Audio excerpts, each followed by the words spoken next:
Hey there, my name is Jamiel, and I'm here with my little pooch, Ash, who is distracted by a deer that's running over there.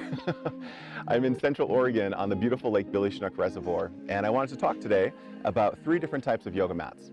I get asked often what type of mat people should buy, and it's a pretty loaded question. So my advice is, if you are brand new to yoga, do not spend a ton of money on a mat. So go to Ross or something and get one for 15 or 20 bucks. And try to use the ones at the yoga studio to see which ones you actually like. Most yoga studios will let you borrow ones or rent ones. The 3 that I work with are a Manduca Pro, a Jade Pro, and then I have a really thin travel mat that I like to use when I'm traveling. The first mat I'd like to talk about is my Manduca Pro mat. Now, it's a nice mat, it's really good, it's definitely really big, and it's long, which is nice for someone like me who's 6'4". I can actually fit on this mat, and I usually call it my runway because I can walk up and down it and have a lot of room to move around. The cons of this mat are that it's really, really heavy, and unless you're staying in your home local area, it's kind of a hassle to travel with a mat of this thickness and of this weight.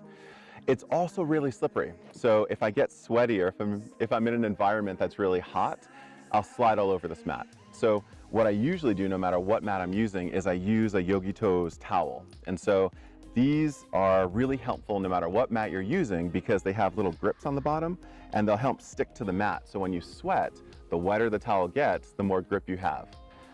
The next mat I use, which is one of my favorites no matter what I'm doing, is the Jade Mat. And the reason I like the Jade Mat is that again, it's pretty heavy. It's like the Manduca. It's pretty thick and heavy, so traveling with it can be a little difficult if you have a weight limit. The Jade Mat, though, is made from natural rubber, and it has a really nice grip on it naturally.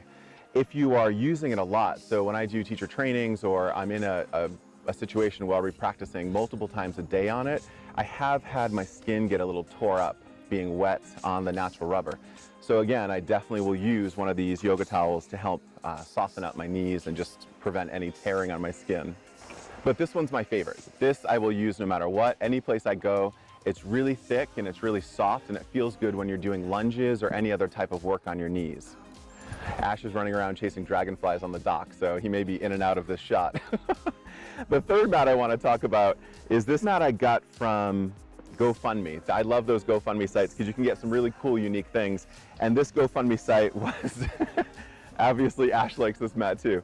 This GoFundMe project was about creating really cool artistic mats. And I do like this one, but I will say it is not thick and it's not safe on my knees. It just doesn't feel good unless I have multiple mats underneath it. The nice thing about this one is it does have some grip on the painted surface, so that's pretty good, but I'll still use my towel just in case with whatever mat I'm using anyway. So my advice for people who are looking to buy a yoga mat is to try them out, try a lot of them out, because each one of these 2 I think are about $100 or $130. So they're not a cheap investment. I mean, they're pretty spendy, and if you're gonna spend that amount of money on it, you wanna make sure you love it. So I definitely rent them or try them at a yoga studio before you buy them. These little ones I really don't consider worth your time or worth your money, because for me, at least in my practice, I've shifted away from forcing into the poses and doing it no matter what I feel in my body. And when I practice on this mat, I feel a little sore on my knees. I mean, it's honestly, a little pressure, a little too much pressure than I like on my knees. So I will go for something that is thicker and softer and padded. And what I really end up doing when I'm teaching in my home studio, I'll have the Manduca mat underneath the Jade Mat. And then I feel like the Princess and the Pea. I have this awesome palace, this palatial mat that I consider to be home, and it feels really good to practice. So my advice to you, if you're buying a new yoga mat this year, try them out first and look up the reviews.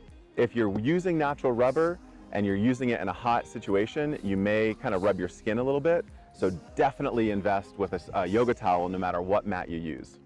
Thanks so much for watching. I hope you learned a little bit more about how to choose the yoga mat that is right for you. If you like what you saw, please subscribe to my channel on YouTube.